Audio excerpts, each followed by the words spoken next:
بسم اللہ الرحمن الرحیم۔ ابو طالب علیہ السلام سے توسل کرنے کا طریقہ کیا ہے؟ پہلی بات تو یاد رکھیے، اگر آپ درخواست فارورڈ کرنا چاہتے ہیں کسی بڑی شخصیت کے نام سے، اگر ان کے ابا بھی بڑے ہوں تو ان کے سائن سے ان کے ابا کے سائن اگر ہو جائیں تو درخواست کتنا جلدی آگے بڑھ گی، اس کا اندازہ ہے آپ کو؟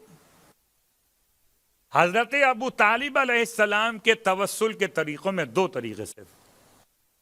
پہلا طریقہ تلاوت درود ہے، 11 دن کا عمل ہے، روایت نہیں پڑھ رہا، علماء کا بیان کیا ہوا حوالہ پڑھ رہا ہوں۔ 11 دن کا عمل ہے، ہر دن حضرت ابو طالب علیہ السلام کی خدمت میں 51 مرتبہ درود کی تلاوت، حضرت فاطمہ بنت اسد کی خدمت میں 135 مرتبہ درود کی تلاوت، اور جناب ختیجہ طاہرہ سلام اللہ علیہا کی خدمت میں 622 مرتبہ درود کی تلاوت۔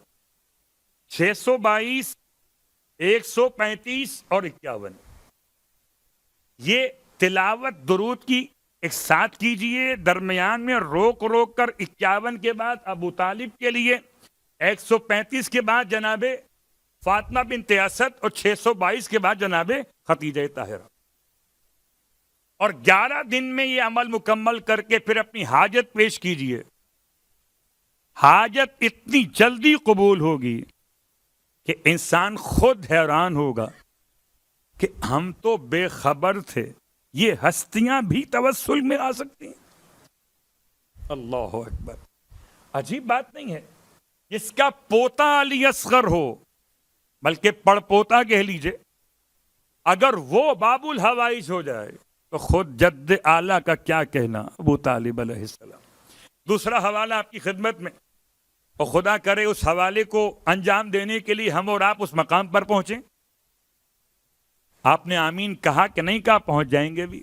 صلوات پڑھیں محمد و آل محمد۔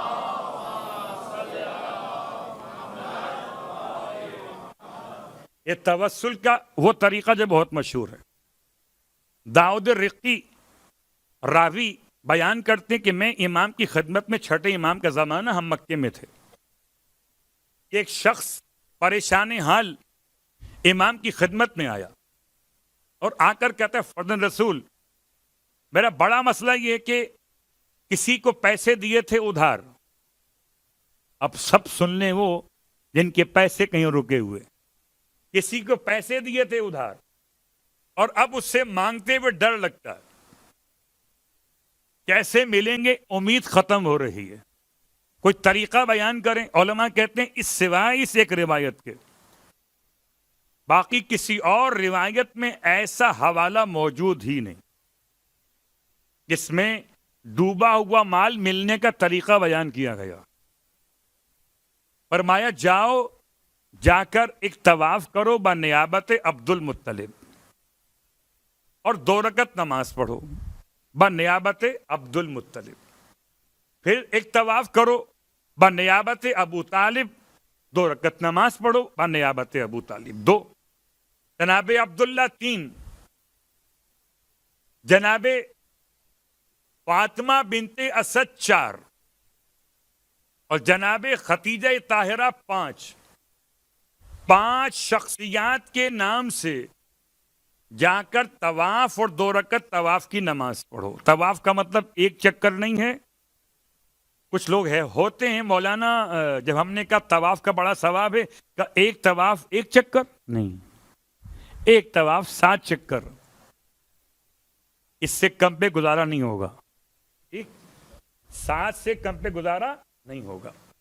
تو یہ 7 چکر کے 5 پیک بنائیے بمائے 2 رکعت نماز کے، اور وہ پھر ہدیہ کر دیجیے جن کے نام لیے گئے۔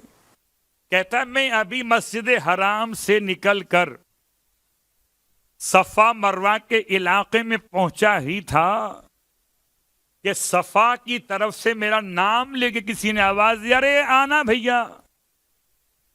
جب میں پہنچا تو اپنی جیب سے تھیلی نکال کر سکوں کی میں تمہیں کب سے ڈھونڈ رہا تھا۔ پتا چلا خود چل کر رقم آتی ہے.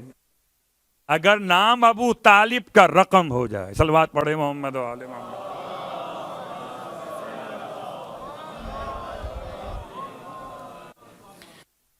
بس میں نے بات کو آج کی حد تک مکمل کیا. اور یاد رکھیے گا جناب ابو طالب علیہ الصلوۃ والسلام کی شخصیت کے بارے میں بہت سخت کلمات ہیں امام کے. اگر کوئی آپ کے ایمان کے بارے میں شک کرے تو وہ کافر ہے. امام نے اس شخص کو دائرہ اسلام سے خارج قرار دیا. 8ویں امام کی حدیث کہ جو حضرت ابو طالب علیہ السلام کے ایمان کے بارے میں شک کرے.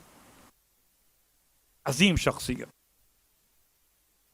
اور ایسی عظیم شخصیت کے بڑھاپے تک اللہ کا رسول کا ساتھ دیا, بلکہ میں کہوں آخری سانس تک اللہ کا رسول کا ساتھ دیا. اب یہ 7 ماہ رمضان اور 10 ماہ رمضان, بیچ میں 3 دن کا فاصلہ.